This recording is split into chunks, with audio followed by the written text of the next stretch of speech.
Hello everybody, this is just a very quick summary of the project and then we'll get to the code.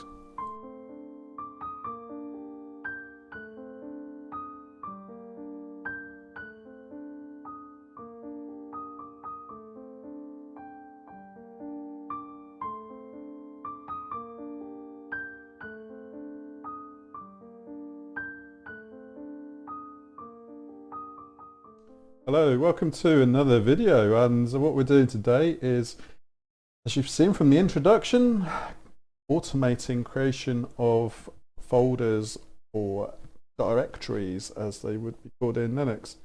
And what I'm doing is creating a standard set of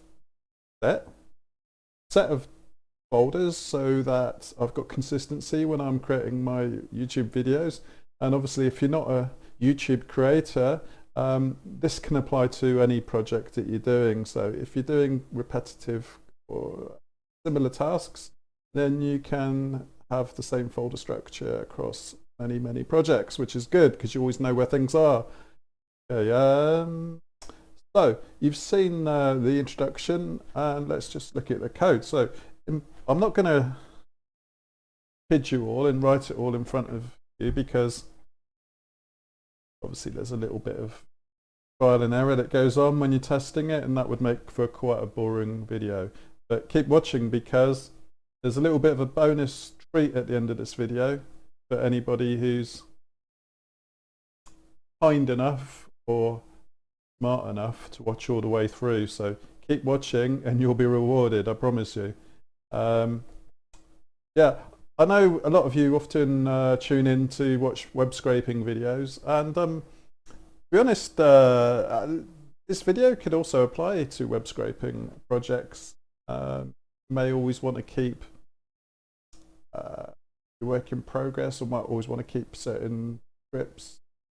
Not so much scrapey, because that actually generates a predefined set of folders and everything. But if you're doing Beautiful Soup or other projects, you may always want to keep,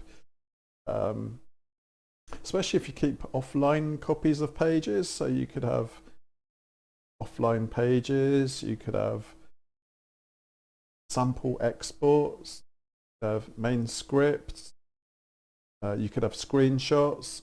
So yeah, there's always ways to standardize your jobs and how you work, and that obviously saves time in the long run, because you always know it. Really, there's a saying in English, a stitch in time saves 9. So basically, if you put a stitch in your jumper, 1 stitch saves all of it coming undone and the arm falling off, something like that. Import OS. That's so that we can do the directory stuff. Subprocess is so that it will talk to Windows and it will open the folder at the end, which is what we want, because it then saves us having to go and find it ourselves. So yeah, def main. So all this is going to be the main function, and the very last thing will be to call the main function. If name equals main, then run main. This basically means that if you import this into another folder, folders on the brain. If you import this into another Python script, then it won't run. It has to be main, which is good. It stops it running code that you don't. Right. First, we want to define a variable videos directory, which is just going to be the users, then your username, and then videos. Videos is created by Windows anyway, so that's actually a standard Windows folder. Change your name. Mine stands for Pi Software Solution, so that's why that's. Next, try. So what we want to do is we want to try it, but if we get an error, then it will put up a message for the user. And I've never had the problem where the directory already exists, but potentially it could. I'll change to videos directory. Yeah, so if this directory didn't exist, it would flash up an error. That should never actually happen. But if you've accidentally done something strange within Windows and videos folder, then that message will come up. Right, so the proper code starts here really. Name the project. So we ask the user to input what is the project's name, and we do a new line, and then on what will be a black DOS type screen when you run it in Windows, because it needs to be run in Windows because that's where we're making the directories. Project title, so we just make it title case.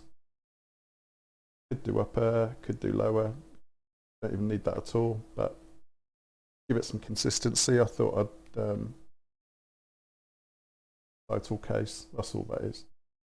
So we've got project's name as a variable now. So the first thing we want to do is if that project name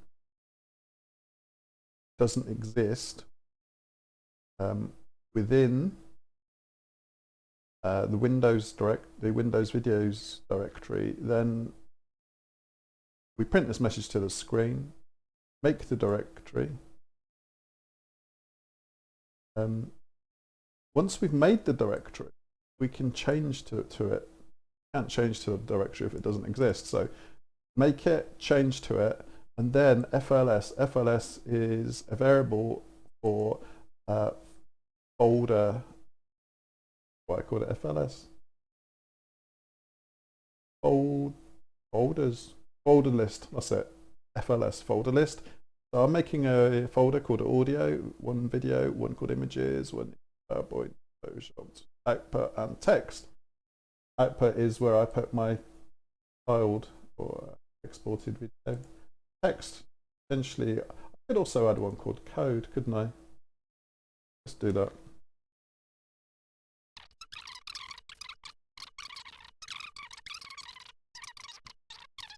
I can't run this from within Sublime Text because I've not actually,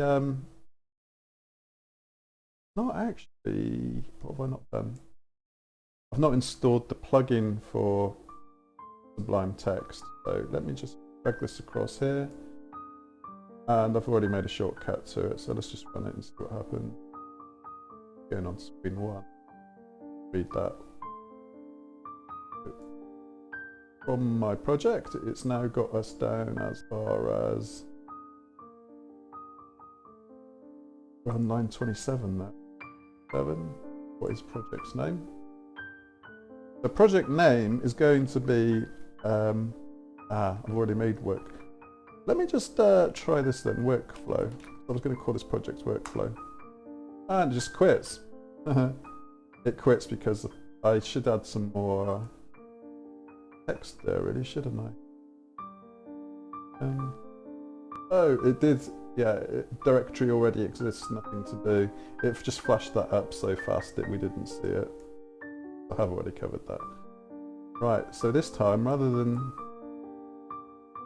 directory that already exists, let's call it workflow. Or 1. Ah, that's a pity. I didn't cheat, honestly. It just opened it on screen 1. I think screen 1's my default. And there you can see. Let me just prove to you. So the time is 13:52. We just look at the creation time for these folders. Yeah, 13:52. I didn't cheat, honestly. Well, you can. If you download the code and try it, you'll see that it works. If you're running it from Linux, then yeah, potentially you could modify it for Linux. Sorry if that was bothering you. I think one of my characters went out of place.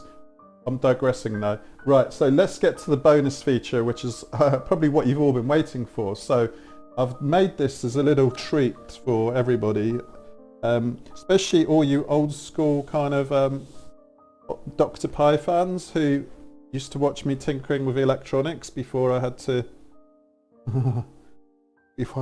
get a day job. I don't know if you can see that. Can you see that? What I want you to see is this LCD and see that. And I'm just gonna, this is my TV remote control, okay? And Yeah, cut to the chase. There you go. You read that? Did you see that just pop up?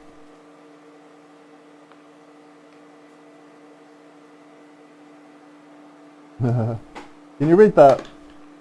If not, I'll put in a little insert in there of some close-up footage.